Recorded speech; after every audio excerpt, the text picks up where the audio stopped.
The robots thing is not going to happen. No. I haven't. I try not to think about it. Imagine me. It's not possible. It's not possible. No. The Boston you've seen the Boston Dynamics videos, the choreographed, the robots dancing like this. CGI. That company is like companies buy that company to have a crown jewel in their, like, we want to own Boston Dynamics. We were talking to our guy about this. They were bought by SoftBank in Japan, and then SoftBank in Japan realized that it's a fake. They don't bought by SoftBank. This is their product. Their product is the demo video. This demo video right here is the product. That's not a real construction worker right there. So SoftBank, I'll just get my robot to bring it up to me. He'll do a few flips. Put a gun on him. SoftBank in Japan bought this. SoftBank bought this. SoftBank realized it's a dog. They sold it to Hyundai, and now it's owned by Hyundai or somebody else. But it just that's CGI, right? When I think this is there's one that's real. This might be CGI. I don't know, but I think this could be real. But it's choreographed though. It's entirely like the it's. Yeah, I know exactly what you're saying. And it's like playing a trailer for a game, but you're playing the cinematics and not the game. Yes. Yeah. And the reason the company keeps changing hands is because when buyers buy it and realize that this technology is 50 fucking years, it's 50 years before anything like this will happen. Mm-hmm. Our guy was talking about how his company interviewed them. They had him come out to do this industrial job that was like a simple job, like replacing a bolt, or replacing not even a bolt, but like a spike, like a thing that slides into place. Yeah. And the Boston Dynamics guys were like, okay, well, the battery in cold weather, it lasts for an hour and a half, and we're confident that the robot can get within 10 feet of the target, and we're confident that it should be able to successfully. They weren't even confident that the robot could find the fucking thing that it's looking for. All this shit is fake. It's fake because when you go to do autocomplete when you're buying something, it puts your fucking address as your phone number.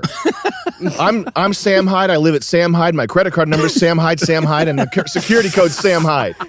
Everything is. It's your email. That's not very secure. And we've talked about this before. We've talked about how I proposed to we talked about this 7 years ago. The last time we talked, I said that everything's broken. You think it's by design. Yeah. I think it's because the people are fucking retards. I think it's because Microsoft is hiring Indians. They have an army of Indians doing a job that should be done by 100 100 guys who know what they're doing. They have 20,000 Indians doing the same job. Everything is broken. The only things that are successful are the things that you would know would be successful, which is advertising.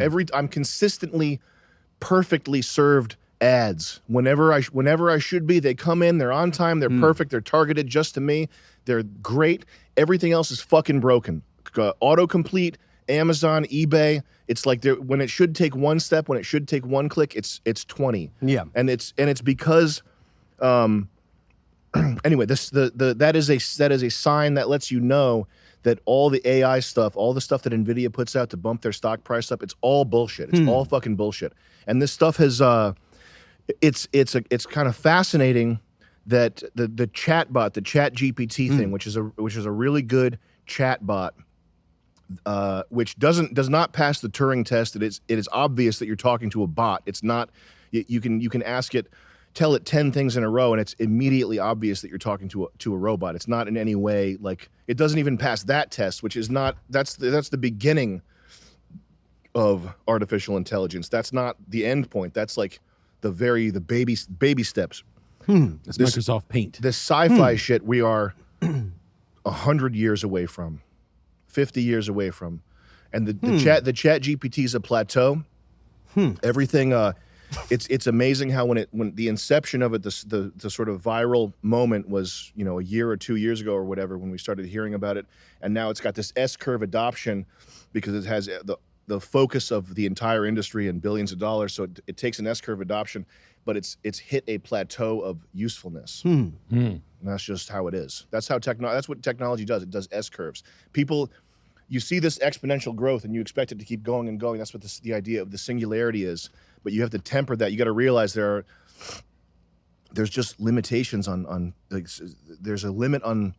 You can't use a computer to fix your relationship. Like I can't like throw processing power at you. You know. Yeah. Let me throw processing power at my girlfriend and see how that doesn't work that way. So there's a limit to what computers speed up immensely, 1,000, 10,000, 100,000 fold, very specific operations, and it's a trick. It's a parlor trick. It's an interesting, potentially very useful trick that they found a way to make the 1,000-fold processing power increase apply to conversation, but that's it. They haven't found a way to make it apply to anything else. And the generation of bad art, the generation of images that look fucking fake.